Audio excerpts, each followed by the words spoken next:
A pergunta sobre se você conseguiria respirar por apenas 5 minutos em uma cidade medieval parece, à primeira vista, um exercício de imaginação inofensivo para uma tarde entediante. Mas a realidade por trás dela é um abismo intransponível. Nós costumamos olhar para a Idade Média através de uma lente excessivamente romântica. Castelos de pedra imponentes, tapeçarias de veludo, cavaleiros em armaduras reluzentes e banquetes fartos sob a luz de centenas de velas. No entanto, essa é a versão edulcorada contada pelos livros de heróis. Uma fantasia polida que oculta o verdadeiro cotidiano da grande maioria das pessoas que habitaram a Europa entre os séculos V e XV. A verdade nua e crua é que, se você fosse transportado agora mesmo para uma rua de Londres, Paris ou Siena no ano de 1350, a sua primeira reação não seria de deslumbramento com a arquitetura gótica. Seria um reflexo imediato de repulsa, náusea e desespero absoluto. Você vomitaria em segundos. E o pior, o horror não estaria apenas no que os seus olhos veriam, mas no que os seus pulmões seriam forçados a respirar a cada instante. Para entender a verdadeira dimensão dessa experiência sensorial aterrorizante, precisamos caminhar pelas ruas das cidades medievais. Um labirinto caótico de vias estreitas, tortuosas e permanentemente ensombradas por edifícios de madeira e palha, cujos andares superiores avançavam perigosamente sobre a via, bloqueando a luz do sol e qualquer fluxo de ar decente. Essas ruas não tinham calçadas nem pavimentação padronizada. Eram formadas por terra batida, lama espessa, lixo acumulado e dejetos acumulados ao longo de gerações. No centro exato de cada via corria uma vala rasa, que funcionava como o esgoto a céu aberto da comunidade inteira. Ali desaguava de tudo: a água suja e ensaboada usada para lavar o chão das casas, o sangue fresco e as vísceras descartadas pelos açougues locais no final de cada expediente, os resíduos químicos altamente corrosivos dos curtumes, onde peles animais eram tratadas com urina fermentada e fezes de cão, e, inevitavelmente, os dejetos humanos que os moradores despejavam diretamente das janelas superiores ao grito alarmante de "água vai". O trânsito nessas vias não era feito apenas de pessoas apressadas, mas de uma multidão de animais de rua, porcos famintos que reviravam as pilhas imensas de lixo em busca de restos podres de comida, cabras, cães em matilhas ferozes e cavalos que deixavam toneladas de esterco fresco e pisoteado a cada hora. O solo era uma pasta orgânica em decomposição contínua, um terreno movediço onde cada passo afundava os sapatos em uma mistura pestilenta que grudava na pele, penetrava nas meias e fedia por dias, tornando o simples ato de caminhar uma tarefa física extenuante e profundamente nojenta. Conforme você tentasse escapar do horror da rua e buscasse refúgio dentro de uma habitação medieval, descobriria rapidamente que a arquitetura doméstica não oferecia trégua alguma, mas sim uma nova camada de sufocamento. As casas urbanas eram aglutinadas umas às outras de forma desorganizada, compartilhando paredes finas de estuque e tetos baixos cobertos de palha apodrecida. A ventilação era quase inexistente, pois as janelas eram pequenas aberturas sem vidro, vedadas com tábuas de madeira rústica ou tecidos engordurados para barrar o vento gelado do inverno, o que impedia qualquer circulação de ar fresco ou renovação atmosférica. No centro do cômodo principal, o fogo ardia diretamente sobre o chão de terra batida ou em lareiras rudimentares desprovidas de chaminés adequadas, fazendo com que a fumaça densa, acre e carregada de fuligem preenchesse o ambiente de ponta a ponta antes de encontrar pequenas frestas no teto. Essa fumaça constante irritava os olhos até sangrarem, queimava as vias respiratórias e cobria as paredes, os móveis e os alimentos com uma camada pegajosa de fuligem negra. No interior dessas mesmas casas, a separação entre humanos e animais era tênue ou inexistente. Porcos, galinhas e cães dividiam o calor do lar com as famílias para evitar que todos congelassem durante as noites rigorosas de inverno.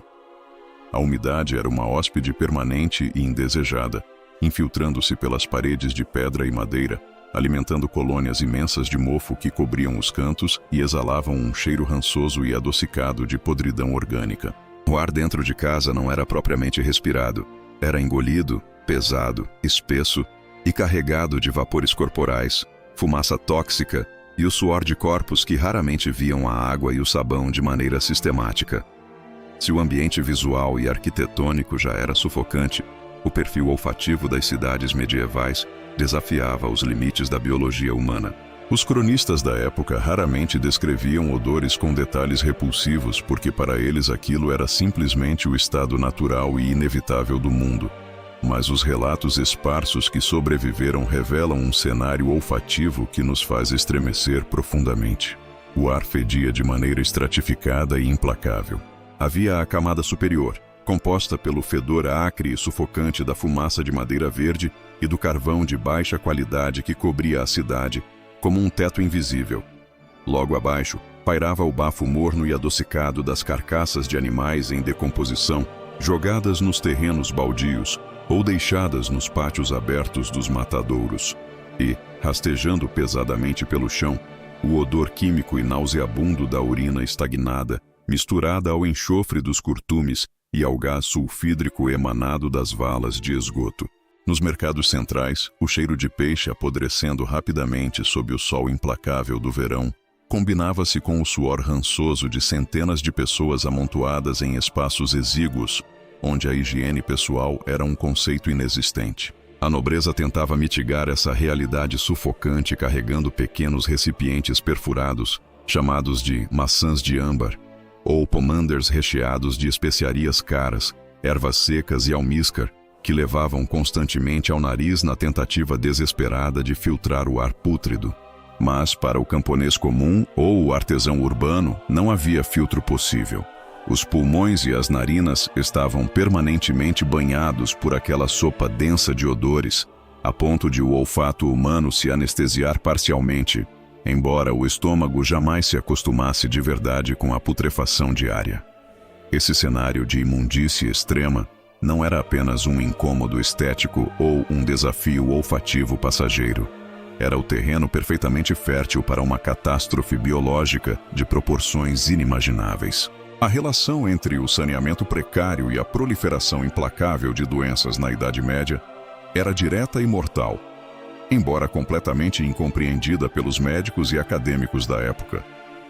Naquele tempo, a medicina oficial estava rigidamente ancorada na teoria dos humores de Hipócrates e Galeno, que atribuía as enfermidades ao desequilíbrio dos fluidos corporais e, crucialmente, aos miasmas, os ares maus, pesados e fétidos que emanavam de qualquer matéria em decomposição.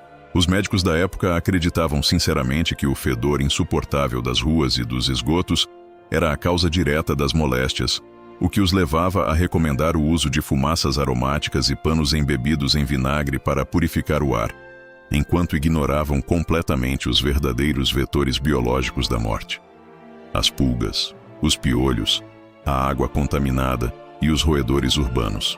Quando os poços de água potável, cavados a poucos metros de distância das fossas sépticas e das valas de esgoto a céu aberto, sofriam infiltrações subterrâneas inevitáveis, a comunidade inteira bebia uma água densa de bactérias fecais, desencadeando surtos devastadores de disenteria, febre tifoide e cólera que dizimavam bairros inteiros em questão de dias. E, sobre todas essas calamidades recorrentes, pairava a rainha incontestável da morte, a peste negra de 1347, transmitida implacavelmente pelas pulgas dos ratos pretos que infestavam as casas de teto de palha e os armazéns de grãos, encontrando nas cidades apinhadas e sujas o ecossistema perfeito para a sua expansão rápida e terminal. Para a mente medieval, cercada por esse colapso sanitário constante e inesgotável, a morte não era um evento distante, abstrato ou assustador por si só. Ela era a vizinha do lado, a companheira constante de todas as horas. O conhecimento médico era tão rudimentar e limitado que um simples corte infeccionado por uma farpa de madeira suja podia levar à sepultura em poucos dias, sem que ninguém na comunidade soubesse explicar o porquê científico da infecção. As epidemias retornavam ciclicamente a cada poucos anos, transformando vilarejos prósperos e cidades movimentadas em verdadeiras cidades fantasmas. onde os mortos eram jogados em valas comuns, sem nenhuma cerimônia religiosa, porque já não havia braços vivos suficientes para cavar sepulturas individuais para cada corpo. O medo profundo da contaminação gerava reações extremas de paranoia social e isolamento. Vizinhos abandonavam vizinhos à própria sorte, famílias trancavam portas e janelas para morrerem juntas no escuro, e boticários charlatões receitavam misturas bizarras que incluíam pó de esmeralda triturada, sangue de cabra e entranhas secas de animais, acreditando que a bizarrice da cura precisava igualar-se à força misteriosa e maligna da moléstia. A vida urbana medieval era, portanto, uma corrida diária de obstáculos contra a infecção, onde cada gole de água, cada mordida de inseto parasita e cada sopro de vento nas ruas fétidas representava um risco iminente de morte. Como a sociedade respondeu a esse cenário de horror cotidiano e sufocamento contínuo? A resposta evoluiu de forma extremamente lenta ao longo dos séculos, impulsionada não por descobertas científicas brilhantes, mas pelo desespero prático e pela necessidade básica de sobrevivência coletiva.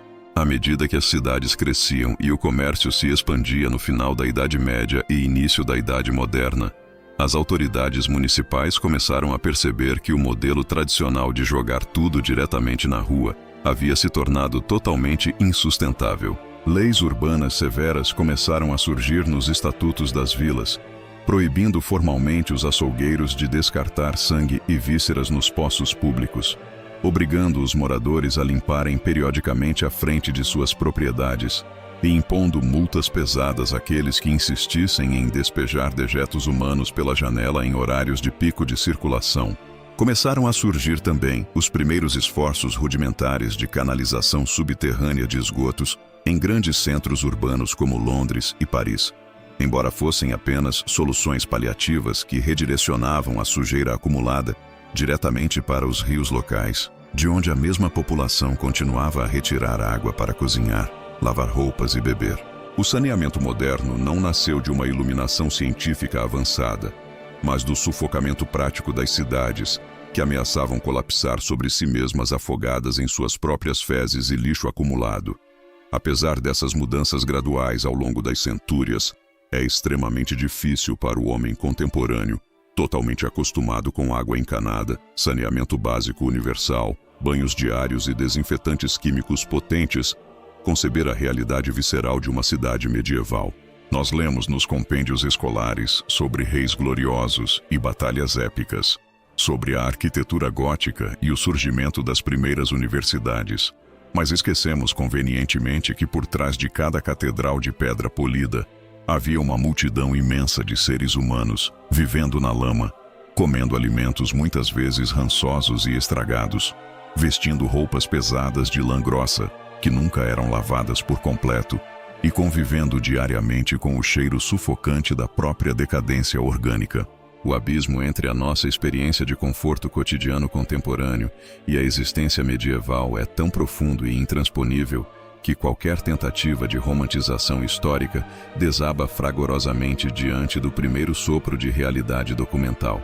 Você não sobreviveria a um único dia naquele ambiente porque o seu organismo biológico, totalmente desacostumado à carga bacteriana implacável daquela época, entraria em colapso total diante da primeira tigela de mingau contaminado ou do primeiro gole de água de poço infectado. No fim das contas, a verdadeira herança histórica da Idade Média urbana não se resume apenas aos monumentos de pedra que resistiram estoicamente ao teste do tempo, mas a lembrança chocante de até onde a resiliência física e psicológica humana pode ser estendida sob condições extremas. Aqueles homens e mulheres não sabiam o que eram germes microscópicos, não entendiam a microbiologia dos esgotos e não tinham acesso a nenhum dos confortos materiais que hoje consideramos direitos básicos e inalienáveis da existência humana. Eles simplesmente nasciam, cresciam, sofriam e morriam naquele cenário de extrema penúria material, encontrando refúgio e consolo na fé religiosa profunda, na solidariedade comunitária e na rotina brutal da sobrevivência diária. Quando olhamos para trás através das lentes da história social, o que realmente nos choca não é apenas a sujeira material ou o mau cheiro incontrolável das ruas, mas a capacidade impressionante da civilização de construir arte sublime, sistemas filosóficos complexos e impérios duradouros em cima de montanhas de lixo e fezes humanas. A Idade Média foi, acima de tudo, um teste implacável de resistência física e psicológica que moldou os alicerces profundos do mundo moderno através do suor, da lama, das lágrimas e do sangue de incontáveis gerações que habitaram as sombras fétidas e reais da história europeia.